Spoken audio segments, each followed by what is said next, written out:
जहरीली शराब कांड में जेल गई पूर्व ब्लॉक प्रमुख की मौत, परिजन सहित बसपा नेता बैठे धरने पर। जहरीली शराब कांड में जेल भेजी गई मुख्य आरोपियों में शामिल ऋषि शर्मा की पत्नी पूर्व ब्लॉक प्रमुख रेणु शर्मा की देर रात मौत हो गई। बीमारी के चलते उन्हें हालत बिगड़ने पर जैन मेडिकल कॉलेज लाया गया, मगर डॉक्टरों ने उन्हें देखते ही मृत घोषित कर दिया। परिवार ने जानबूझकर मौत का आरोप लगाते हुए जमकर हंगामा किया। काफी देर तक शव को मेडिकल से नहीं निकलने दिया। परिवार का आरोप है कि जमानत के बाद उनकी रिहाई शुक्रवार को जमानती सत्यापन के फेर में टाल गई थी। लोधा के गांव करसुआ और जवां के छेरता में 28 मई की सुबह जहरीली शराब से मौतों का सिलसिला शुरू हुआ। इन्हीं मामलों में दर्ज मुकदमों में आरोपी शराब माफिया ऋषि शर्मा की पत्नी को जवां के एक मुकदमे में आरोपी बनाया गया था। घटना के कुछ दिन बाद ही रेणु शर्मा को गिरफ्तार कर जेल भेज दिया गया। उस वक्त वह गंभीर बीमारी से पीड़ित थीं। इधर परिवार की ओर से बीमारी का हवाला देकर उन्हें जेल में उपचार न मिलने की दलील अदालत व पुलिस प्रशासन में दी गई। बेटे विनय के अनुसार तमाम प्रयास के बाद हालत ज्यादा बिगड़ने पर उन्हें 9 नवंबर को जैन मेडिकल कॉलेज दाखिल किया गया था। 2 दिसंबर को जैन मेडिकल कॉलेज से छुट्टी कराकर जेल ले जाया गया। 3 दिसंबर की देर रात उन्हें कारागार से फिर जैन मेडिकल कॉलेज ले जाया गया, जहां डॉक्टरों ने देखते ही मृत घोषित कर दिया। इस खबर पर परिवार के तमाम सदस्य व समर्थक मेडिकल कॉलेज पहुंच गए। बेटे का आरोप है कि मेडिकल कॉलेज के डॉक्टर ने उन्हें जानकारी दी है कि उन्हें मृत अवस्था में ही लाया गया है। मुंह से झाग निकल रहा था, यह उन्हें जानबूझकर मारने की साजिश रची गई है।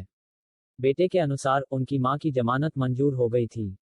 शुक्रवार को रिहाई होना तय था, मगर एक जमानती का पुलिस ने जानबूझकर सत्यापन एक पुराने मुकदमे के चलते नहीं किया।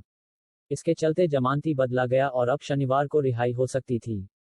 इसी बीच यह मौत इसी ओर इशारा कर रही है। इसे लेकर परिवार की ओर से हंगामा किया गया। पुलिस ने शव को पोस्टमार्टम हाउस में रखवा दिया था। सबसे पहले इसकी सीबीआई जांच हो इस पूरे प्रकरण की, और ये सुनिश्चित किया जाए कि अंदर जो लोग बैठे हुए हैं उनकी सुरक्षा की क्या जिम्मेदारी, क्या अरेंजमेंट है। नंबर दूसरा कि उनकी जो बॉडी यहाँ आई है, सबसे पहले अंदर जो बंद हैं 5 लोग, उनके पति, उनका बेटा, उनके जेठ, उनका देवर, वो लोग पैरोल पे बाहर आए, अंतिम संस्कार करें, उनके सामने उनका पोस्टमार्टम हो, उनके सामने उनका अंतिम संस्कार हो, उसके बाद वो अंदर जाए। विनय भारद्वाज। पूरे प्रकरण को लेकर क्या कहना है आपका? जिस तरीके से जेल में क्या हुआ पूरा? सर 10 तारीख को मम्मी को एडमिट कराते हैं यहाँ पे जेएन मेडिकल में। उसके बाद 15 को डेट थी, तारीख पे जाना था उनको। स्थिति बहुत ख़राब थी, पुलिस प्रशासन पूरा आ गया था वहाँ पर जेएन मेडिकल में। उनके सामने भी बेहोश हो गई थी और डायबिटीज़ कंडीशन थी 500 550। उसके बाद नेबुलाइजर से सांस ले रही थी, सांस लेने में भी प्रॉब्लम थी। उसको हटा के वहाँ से डिस्चार्ज कराया दबाव बनवा के प्रशासन का, और एम्बुलेंस में कोर्ट ले गए। कोर्ट में ऊपर जाने की स्थिति में नहीं थी, एम्बुलेंस में ही सरकारी कोर्ट पेश कर सवाए और स्टैंप लगाया, साइन करने की हालत में नहीं थी। साइन भी फिर बाद में ज़बरदस्ती कराए जैसे हुए। उसके बाद जेल ले गए 15 को। फिर हमने एप्लीकेशन दे के फिर एडीजे 9th ने सुप्रीडेंट को फ़ोन करा। उन्होंने फिर दोबारा जेएन मेडिकल भेजी क्योंकि स्थिति बहुत ज़्यादा ख़राब थी। वहाँ 15 को गई। उसके बाद अब परसों डिस्चार्ज कराया दोबारा। क्या मानते हैं इस तरीके से? और फिर रिपोर्ट उनकी सही आ रही थी। उस 10-12 घंटे में ऐसा क्या हो गया कि उनके मुंह से झाग वाग ये सब निकलने लग गए। और जब यहाँ पे मेरे को रात को फ़ोन करा था 11:44 पे कि इमरजेंसी लेकर जा रहे हैं, आप वहाँ पहुँचो। किसने करा था? लेडी कांस्टेबल ने। किस हालत में मिली फिर आपको? मेरे को डेड बॉडी मिली थी। मैंने डॉक्टर से पूछा यहाँ ये क्या हुआ है, उन्होंने कहा ये हमारे पास डेड बॉडी लाए हैं। मेडिकल लेके गए थे? JN medical. अच्छा, क्या मानते हैं जी? मौत हुई है? क्या हुआ? हाँ, हत्या करी है जेल के अंदर जी प्रशासन। तो क्या जमानत हो गई थी इनकी? हाँ, जमानत हो गई थी सर। अच्छा, कब हुई थी जमानत? 18 तारीख को। देखिए, मीडिया से भी हमारी हाथ जोड़ के विनती है, इस परिवार को न्याय नहीं मिला। इस परिवार के नाम पे दुकानें नहीं थी। उस समय भी इस परिवार को, निर्दोष परिवार को जेल में डालने का काम किया। हम इसकी न्यायिक जांच चाहते हैं, और जो ब्लॉक प्रमुख मरी हैं उनकी कैसे हत्या हुई, क्यों हुई, उनके साथ इनजस्टिस क्यों हुआ। हम इस शासन सत्ता के जुल्म से न्याय चाहते हैं, शांति चाहते हैं, अमन चाहते हैं अपने परिवार में, ताकि न्याय मिल सके। क्या लगता है इतनी शिथिलता क्यों? जब बेल हो गई तो बेल के बाद में इतने दिन बाद? इसके लिए शासन प्रशासन जिम्मेवार है, सरकार जिम्मेवार है। नहीं, परिजन जो आरोप लगा रहे हैं उसकी हत्या की गई है, कितनी सत्यता देख रहे हैं? देखिए, ये तो जांच का विषय है। हम इस पर राजनीति नहीं करेंगे। वो तो पोस्टमार्टम रिपोर्ट में सब आ जाएगा कि उनकी हत्या किन कारणों से हुई है। लेकिन कहीं ना कहीं शासन प्रशासन का फेलियर है।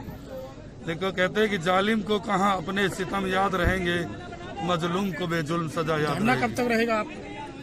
हमने कहा जब वो आ जाएंगे जेल से हम तुरंत धरना समाप्त कर देंगे, पोस्टमार्टम शुरू हो जाएगा। हमें आश्वस्त कर दें कि हमें न्याय मिलेगा, हम चले जाएंगे अपने। अगर न्याय नहीं मिलता है तो आप लोग हम लोग बैठे हैं। क्या है पूरा मामला? देखिए, बड़े दुख की खबर है कि हमारी अपनी जेल की एक महिला बहन रेणु शर्मा, जो इधर लगातार मेडिकल कॉलेज में ही इलाज चल रहा था इनका, मतलब 10 तारीख से लेके 2 तारीख तक मेडिकल कॉलेज में ही थी। लेकिन कल रात को एकाएक जैसा हुआ हो, बीपी बढ़ा हो, भी डायबिटीज और बीपी के पेशेंट भी थे, और हमारे डॉक्टर साहब, फार्मासिस्ट साहब मौके पर पहुँचे, लेकिन हम जीवन बचाने में असफल हैं। इसका हमें बहुत खेद है। तो परिजनों का जिस तरीके से आरोप है कि मुंह से झाग निकल रहे थे और वो हो रहा था, देखिए, तो जिस तरीके फिर से यही बात मैं जैसे पिछली बार कहूँगा कि एक बार दिल से इस बात को सोचना पड़ेगा कि इस तरीके की किसी भी घटना में किसी भी बंदी रक्षक से लेके वरिष्ठ अधीक्षक तक या कारागार प्रशासन के सबसे सूक्ष्मतम स्तर से बड़े स्तर तक ऐसी घटनाओं से क्या फायदा मिलने वाला है? कोई डिलीवरेटली ऐसी घटना क्यों करे? जहाँ कोई तो मोटो होना चाहिए ना। और ये सामान्यतः बीबी वगैरह में भी ये निकल सकता है, जैसा हमारे डॉक्टर साहब ने बताया, जो भी पीएम रिपोर्ट में जो भी चीज़ आती है। Thank you sir.